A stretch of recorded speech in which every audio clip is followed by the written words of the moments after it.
عتاب اللغة العربية لأهلها. سمعت بأذن قلبي صوت عتب له رقراق دمع مستهل، تقول لأهلها الفصحى أعدل بربكم اغترابي بين أهلي. أنا العربية المشهود فضلي، أأغدو اليوم والمغمور فضلي. إذا ما القوم باللغة استخفوا، فضاعت ما المصير القوم قل لي.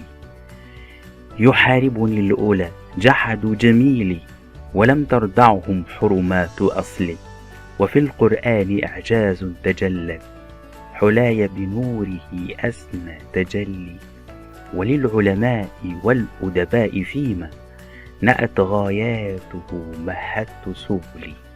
فيا أم اللغات عداك منا عقوق مساءة وعقوق جهل.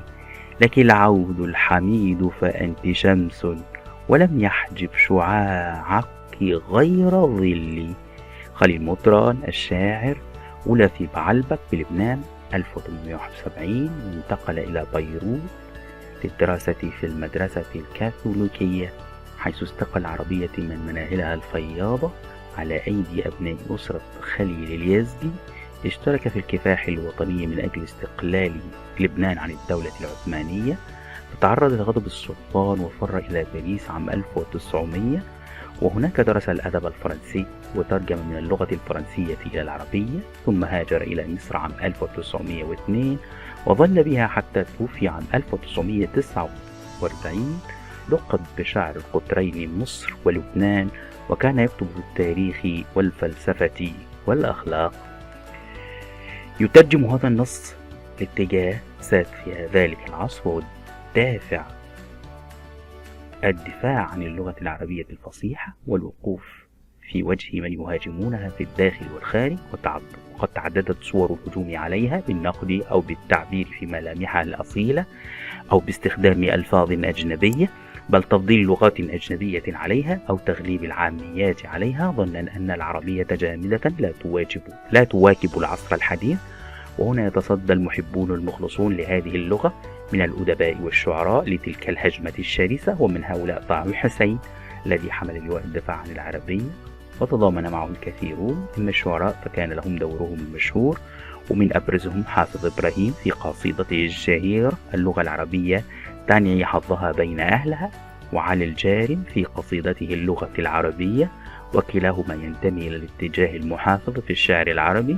إما القصيدة التي معنا فلعلك تلاحظ أن مطران يظهر فيها اعترافا بالحقيقة التي لا مراء فيها، فهو يشهد بعظمة اللغة العربية وجمالها، وأنها سبب إعجاز القرآن الكريم، وهي كذلك أم اللغات، وأنه ليست هناك لغة قديمة أو حديثة تباريها في حسناتها وعراقتها وتاريخها وتطورها واستيعابها لكل العلوم التي أنتجتها علماؤها في عصر نهضتهم وتفوقهم. يتمثل الشاعر شخصية اللغة العربية وهي تعاتب أهلها على تقصيرهم في حقها، فقد سمعت اللغة صوت ذلك العتاب الباكي بأذنها وأحسته بقلبها، فهي تعاتب أهلها وتستنكر عليهم أن جعلوها غريبة بينهم وهم أهلها. إنها العربية التي شهدت الدنيا بفضلها وعظمتها ومكانتها، فكيف ينكر أهلها هذا الفضل وهذه المكانة؟ ولو أن أهلها استهانوا بها لكان مصيرهم هو مصيرها من الضعف والتدهور. إن الذين يحاربون اللغة العربية هم الذين ينكرون فضلها، ولم يمنعهم عن ذلك ماضيهم العريق وحرمة أصلها. وإذا كان في اللغة عبقرية وإعجاز، فهو الإعجاز الذي تجلى في القرآن الكريم، وقد اتضحت حلاها وزخارفها وجمالها البلاغي كأوضح ما يكون الجمال. لقد كانت اللغة هي السبيل القريب الواضح للعلماء والأدباء فيما استغلق عليهم من أمور العلم والأدب. فعفوا أم اللغات على ما بدر منا من عصيان وقطيعة، سواء كان هذا عن إساءة أو جهل، فعود حميد إليك، فأنت التي لا يستغنى عنك عربي، فأنت في القوة والسمو كالشمس التي لا يخفيها شيء، وما حدث من تجاهل فضلك وجحود ظل زائل وعارض لا يقوى على حق فضلك.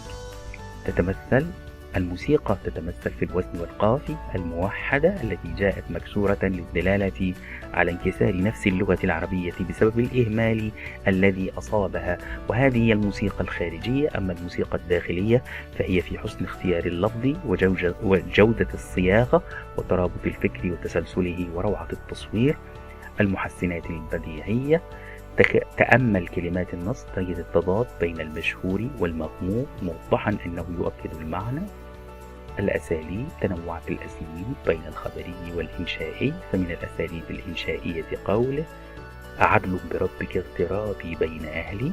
أعدل بربك اغترابي بين أهلي استفهام غرض الإنكار بمعنى النفي والرفض مضمون الجملة.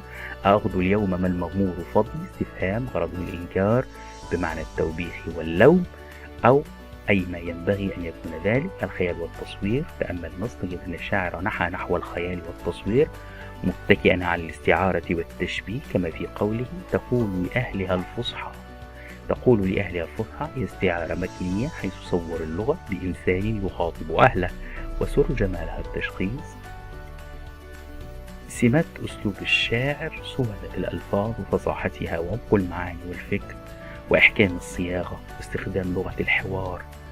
قلة المحسنات والزخارف اللفظية، جمال التصوير والاعتماد على التشخيص. درست كويس كفاية.